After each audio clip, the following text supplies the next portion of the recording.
এই বছর আমরা স্বপ্ন দেখছি যে ইনশাআল্লাহ আমরা 100 কোটি টাকার ত্রাণ কার্যক্রম পরিচালনা করব।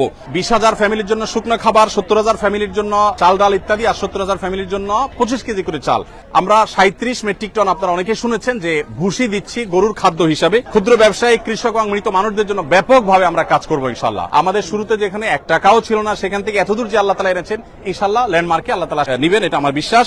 সুপ্রিয় দর্শক শ্রোতা ভাই বোন, ত্রাণ এবং পুনর্বাসন কার্যক্রম 2024 আসুন্নাহ ফাউন্ডেশনের তরফ থেকে যে মহাকর্মযজ্ঞ চলছে, আমরা গত 4 দিন যাবত টানা আপনারা দেখছেন যে ত্রাণ প্যাকেজিং এর কাজে ব্যস্ত আছি। প্রতিদিন প্রায় 1,500 থেকে 2,000 মানুষ আমাদের এই মহাকর্মযজ্ঞে অংশগ্রহণ করছেন এবং তারা সকাল 7টা থেকে নিয়ে রাত 10টা পর্যন্ত এই পুরো সময় জুড়ে প্যাকেজিং এর কাজে ব্যস্ত থাকছেন এবং এটাকে আবার বিতরণ করবার জন্য অনেকগুলো টিম আমাদের প্রত্যেকটা জেলায়, অর্থাৎ বন্যা দুর্গত প্রত্যেকটা জেলা তারা কাজ করে চলেছে।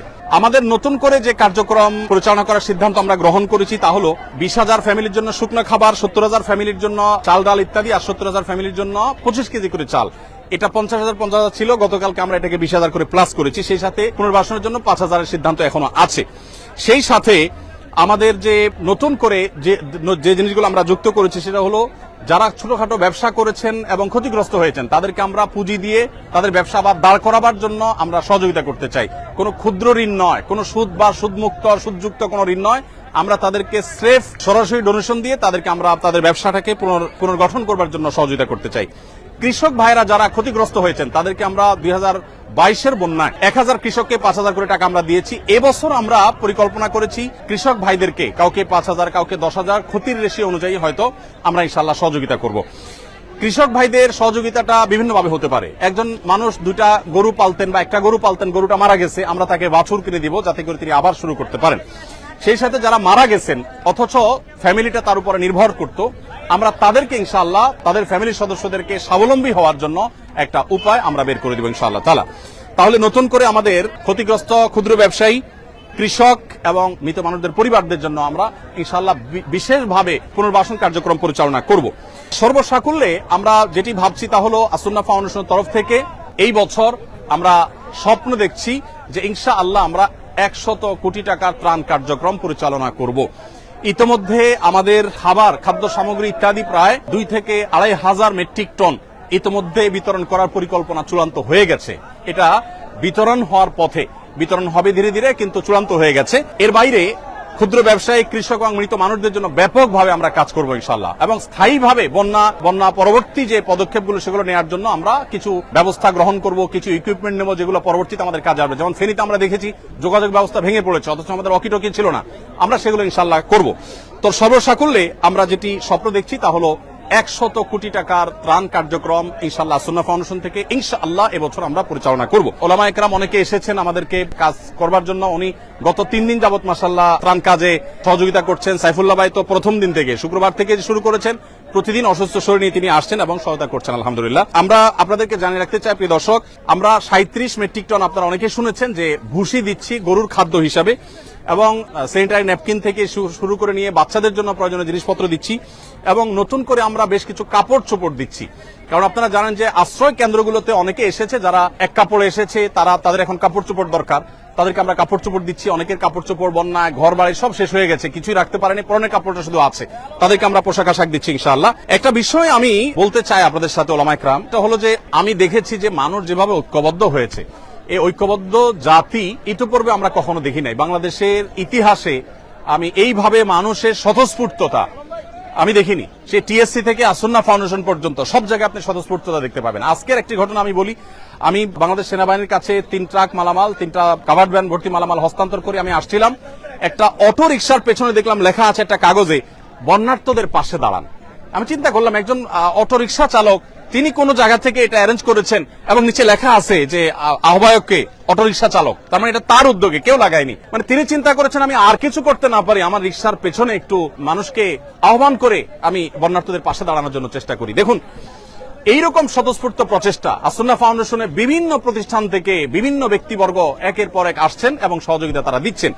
আমার বিশ্বাস যে এইভাবে যদি আমরা ঐক্যবদ্ধ থাকি তাহলে শুধু লিডারশিপের প্রয়োজন হবে। এদেশের মানুষ যেভাবে ঐক্যবদ্ধ, এদেশের মানুষ যেরকম কল্যাণকামী একজনের বিপদে আরেকজন ঝাঁপিয়ে পড়ছে, বিশেষ করে জাতীয় দুর্যোগে যেভাবে সবাই ঝাঁপিয়ে পড়ছে, যদি আমাদের সেরকম লিডারশিপ থাকে তাহলে আমার মনে হয় আর কোনো কিছুরই প্রয়োজন হবে না এবং এই জাতিকে পৃথিবীর সবচেয়ে শক্তিশালী জাতিতে পরিণত করতে পারবে ইনশাআল্লাহ তাআলা। যেটি আমি বলছিলাম যে আমাদের ত্রাণ কার্যক্রম পরিচালনার জন্য আলহামদুলিল্লাহ গতকালকে আমাদের এখান থেকে 13টি ট্রাক চলে গেছে ফেনী, কুমিল্লা, নোয়াখালী, লক্ষ্মীপুর এই জেলাগুলোতে। আজকে 3টা কাভার্ড ভ্যান আমরা বাংলাদেশ সেনাবাহিনীর কাছে হস্তান্তর করেছি, সেটা অন দা ওয়ে আছে এবং ইনশাআল্লাহ আগামীকাল সকালে সেটা বিতরণ হবে।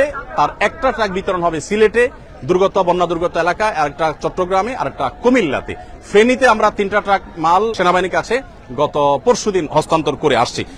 গতকালকে এবং পরশুদিন আমাদের যে সমস্ত কার্যক্রম চলেছে কুমিল্লা, চাঁদপুর, নোয়াখালী, লক্ষ্মীপুরে, আমি একটু সামারিটা আপনাদেরকে শোনাতে চাই। ফেনীতে আমাদের যে ত্রাণ কার্যক্রম গতকাল সারাদিন ধরে হয়েছে সেটা হলো 6868টি পরিবারকে আমরা ত্রাণ পৌঁছেছি। তার মধ্যে দাগনভূঞা, সোনাগাজী, ফেনী সদর, ফুলগাজী এই থানাগুলো ছিল।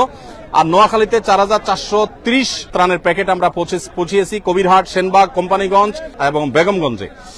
সেই সাথে কুমিল্লাতে আমরা 4920 প্যাকেট ত্রাণ বিতরণ করেছি লাঙ্গলকোট, 14 গ্রাম, বুড়িচং, কুমিল্লা সদর, লাকসাম এবং মনোহরগঞ্জে।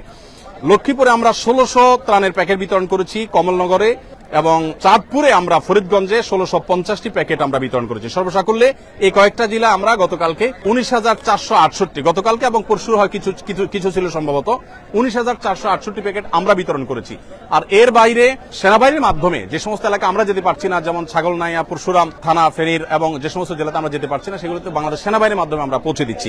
তো আমি আবার আপনাদেরকে বলে রাখতে চাই যে আসুন্নাহ ফাউন্ডেশন থেকে আলহামদুলিল্লাহ আমরা এবছর 100 কোটি টাকার ত্রাণ এবং পুনর্বাসন করার পরিকল্পনা হাতে নিয়েছি। আমাদের শুরুতে যেখানে 1 টাকাও ছিল না সেখান থেকে এতদূর যে আল্লাহ তাআলা এনেছেন, ইনশাআল্লাহ ল্যান্ডমার্কে আল্লাহ তাআলা আমাদেরকে নিবেন, এটা আমার বিশ্বাস। আর সেই সাথে একটা নতুন তথ্য দিয়ে রাখি, আমাদের ত্রাণের প্যাকেটগুলোতে আমরা এখন থেকে একটা ত্রাণ দেওয়ার সময় যারা আমাদের মুসলিম ভাইরা আছেন তাদের জন্য আমরা একটা কাগজ লিফলেট দিয়ে দিচ্ছি। লিফলেটটাতে দুই পিঠে 2টা লেখা আছে। একটা লেখা হলো একজন ভালো মুসলিম হতে করণীয় কি।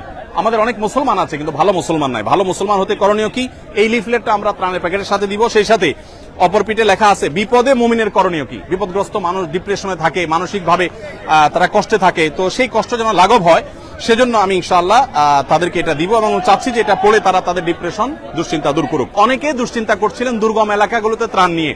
আমি আজকে বাংলাদেশ সেনাবাহিনীর সিওডিতে, ঢাকা সিওডিতে সেনা ক্যাম্পে আমি গিয়েছি। সেখানে যেই পরিমাণ কর্মযোগ্য সেনাবাহিনী করছে সেটা আমি দেখে অভিভূত। 22-এর বন্যায় সেনাবাহিনীর কাজ আমি দেখেছি এই সিওডিতেই, বাট সেই তুলনায় অনেক গুণ বেড়েছে। শুধু সেনাবাহিনীর নয়, সাধারণ মানুষও এত বেশি মালামাল নিয়ে আসছে যে ইতিপূর্বে এত মালামাল আমি সিওডিতে আনতে দেখিনি।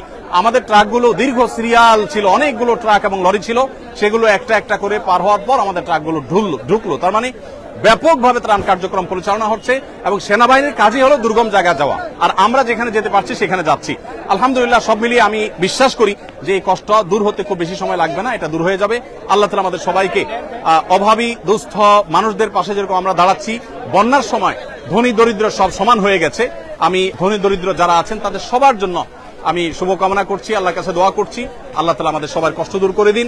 বন্যার সময় বিশেষ করে অনেক সচ্ছল মানুষও যে কষ্টে আছেন সেই কষ্টটা লাঘব করার জন্য এখন আমাদের প্রত্যেককে যার যার জায়গা থেকে কষ্ট করা দরকার এবং পরিশ্রম করা দরকার। জাযাকুমুল্লাহ খাইর। আল্লাহ তাআলা আমাদের সবাইকে আর্ত মানবতার সেবায় নিজেদেরকে নিয়োজিত করার তৌফিক দান করুন। আমি আবারও বলছি, বাংলাদেশে মানুষ যেভাবে একতাবদ্ধ হয়েছে ভালো কাজের জন্য, প্রয়োজন ভালো লিডারশিপ। আল্লাহ আমাদেরকে সেটা তৌফিক দান করুন। জাযাকুমুল্লাহ খাইর।